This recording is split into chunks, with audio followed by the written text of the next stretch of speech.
Id-Deputat Prim Ministru Ministru għall-Affarijiet Barranin u Turiżmu Ian Borch sellem lil ħaddiema fl-oqsma tal-ospitalità, tal-akkomodazzjoni u setturi oħra marbuta ma' turiżmu għas-sem tagħhom fiċ-ċelebrazzjonijiet tal-Maltin u turisti f'Malta u għawdex dan il-miliet.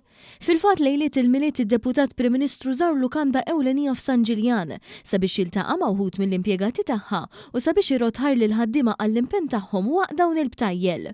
U għastmat li aktar minn 30,000 ħaddiema full-time u part-time se jkunu qed jaħdmu fil-lukandi, ristoranti u stabilimenti oħra tal-ikel u x-xorb waqt il-festi tal-miliet u l-ewwel tas-sena. Borch ħeġġeġ lill-imprendituri sabiex ikomplu jinvestu fil-ħaddiema li huma ċavetta tas-suċċess u sostenibilità fl-oqsma tal-ospitalità u turiżmu fil-Gżejjer Maltin fis-snin li ġejjin. Kien ta' pjaċir li mhux biss iltqajt ma' sidien, ma' tmexxija, mal-ħaddiema, iżda anke stajt nara l-prodott illi dejjem qed jitjieb fil-kwalità, xi ħaġa illi l-Gvern għandu kull interess, iżda fuq kollox kull rieda illi jkompli jsaħħaħ fil-futur illi ġej. Jakkumpanjaw li d-Deputat Prim Ministru kien hemm l-Uffiċjal Kap Eżekuttiv tal-Awtorità Maltija għat-Turiżmu Karlo Mikallef, il-President u l-Uffiċjal Kap Eżekuttiv tal-Assoċjazzjoni Maltija għall-Lukandi u Ristoranti Tony Zara u Andrew Aġus Muscat.